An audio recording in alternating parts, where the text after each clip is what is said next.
kasih Konstantin. Seterusnya kita ikuti lintas langsung dari RTM Sarawak bersama dengan Siti Aida Ali. Silakan Siti Aida.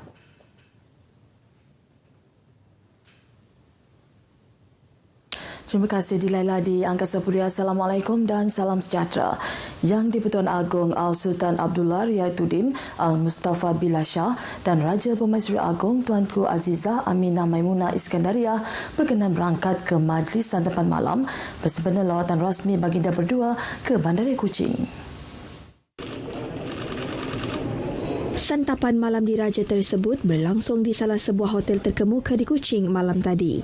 Turut mengiringi keberangkatan baginda ke majlis itu ialah Yang di-Pertua Negeri Tun Pehin Sri Abdul Taib Mahmud dan isteri Tuh Puan Dato' Patinggi Ragat Kurdi Taib. Pada majlis tersebut, baginda berdua menyaksikan persembahan kebudayaan dan tayangan video khas dan seterusnya turut mencemaduli menyaksikan air pancut berirama Darul Hana di tebingan Kuching. Terdahulu pada sebelah petang, pasangan diraja berkesempatan meluangkan masa lebih 1 jam setengah di Lebo India yang terletak di tengah-tengah Bandar Kuching dan seterusnya menikmati santapan petang di Makanan India Muslim Restoran Jubilee selain dipamerkan dengan pelbagai jenis barangan antaranya makanan, kraft tangan dan pakaian. Pasangan diraja berada di Kuching untuk lawatan kerja 2 hari bermula semalam.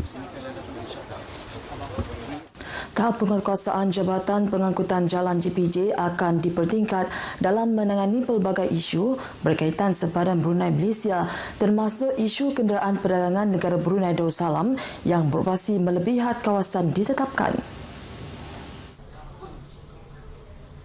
Ketua Pengarah JPJ Datuk Seri Syaharuddin Khalid berkata, selain beroperasi melebihi had kawasan ditetapkan, kenderaan perdagangan dari negara itu juga ada yang didapati membawa lebih muatan daripada permit yang dibenarkan.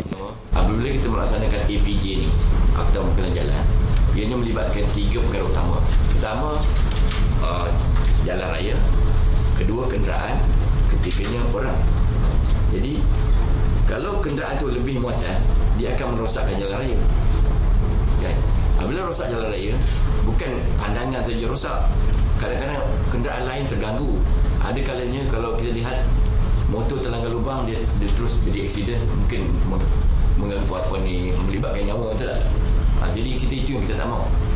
Bukan kita suka-suka nak tahan lori yang berat-berat ni, tapi memang lori ni memang kita dah had dia ada, peraturan dia ada.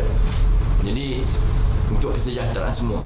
Bercakap dalam sidang medianya di Miri, katanya, sebelum ini had kebenaran kawasan operasi yang diluluskan Lembaga Pelesenan Kenderaan Perdagangan LPKP hanya ke Limbang dan Miri. Namun permohonan tambahan had kawasan operasi kini boleh dibuat kepada LPKP sehingga Bintulu dan Lawas. Walau bagaimanapun, katanya, terdapat lori yang dikesan membawa barangan melebihi had kebenaran sehingga ke Mukah, Sibu dan kawasan-kawasan lain. Jelas beliau, Jawatankuasa Induk Kerjasama Strategik Dua Hala JPJ Malaysia dan Jabatan Pengangkutan Darat Brunei Darussalam telah dibentuk bagi menangani isu sempadan Malaysia Brunei dengan 2 sesi mesyuarat telah diadakan tahun lalu. Datuk Seri Syaharuddin berkata proses pembaikan perhubungan dua hala itu akan dibuat secara berterusan dan bergerak lebih aktif dalam memastikan sistem dan peraturan yang ada untuk kedua-dua negara dipertingkat bagi mengatasi masalah berbangkit.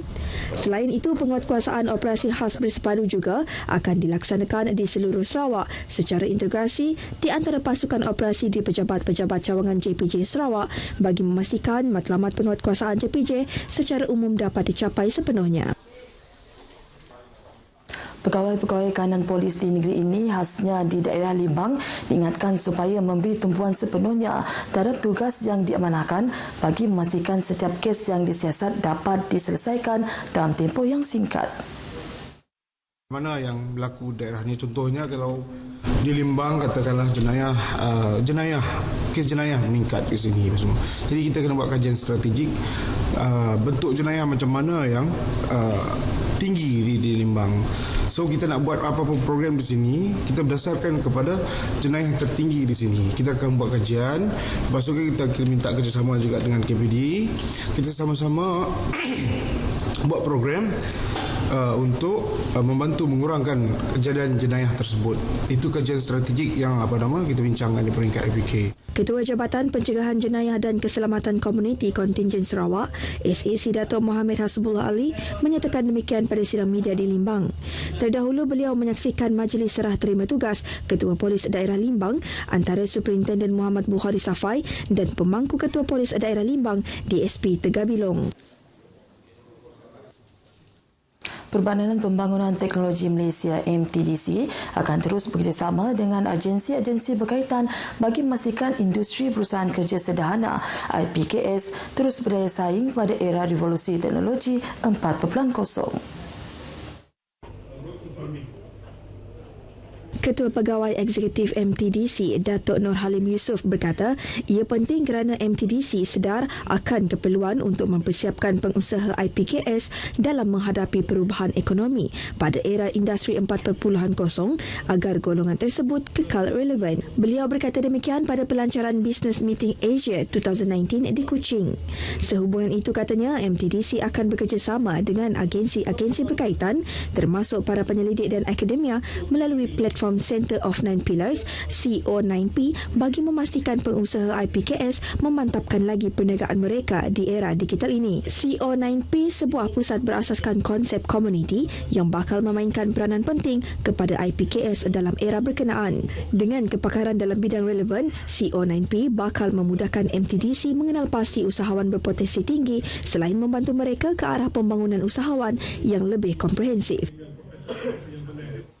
Suruhanjaya Koperasi Malaysia SKM telah meluluskan peruntukan sejumlah RM11 juta kepada koperasi-koperasi di Sarawak melalui kemudahan pinjaman tabung modal pusingan DMP dan RM500,000 geran bantuan pada tahun lepas. Mendedahkan perkara tersebut, Pengarah SKM Negeri Basuini Ali berkata, demi menyokong gerakan koperasi di negeri ini, SKM turut menaikkan had maksima pinjaman TMP berkenaan.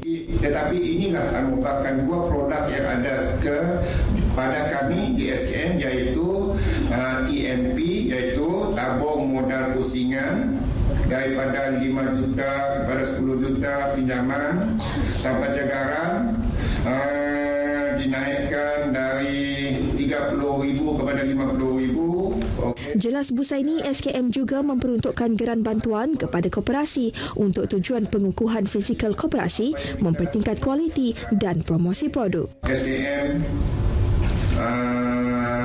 memberi geran kepada koperasi-koperasi dalam bentuk bantuan sehingga RM300,000. Beliau berucap demikian ketika merasmikan seminar peluang pemasaran produk-produk koperasi dan Padan Niaga Zon Sarawak 2019 di Kuching. Tambah beliau, setakat tahun lepas, bilangan anggota koperasi negeri ini mencapai jumlah 269,000 orang dengan jumlah share dan yuran ialah RM186 juta. Dengan bilangan koperasi sebanyak 1,054 buah di Sarawak, jumlah aset yang dipegang menjadi RM582 juta dengan perolehan RM248 juta. Pasukan bowling Singapura muncul juara keseluruhan dalam kejohanan Tempin Bowling Belia ASEAN 2019. Pasukan itu juga turut menjuarai skuad lelaki selepas bersaing menentang 19 kontingen melibatkan 10 buah negara. Manakala skuad negara muncul juara keseluruhan bagi skuad wanita. Hadiah disampaikan oleh Pengarah Kejohanan Tenpin Bowling Belia ASEAN 2019, Dr. Denny Santos. Majlis ringkas tersebut diadakan di sebuah panggung wayang di Kuching. Setakat ini dahulu berita dari Sarawak untuk N7 pagi ini. Untuk berita seterusnya kembali kepada Dilaila di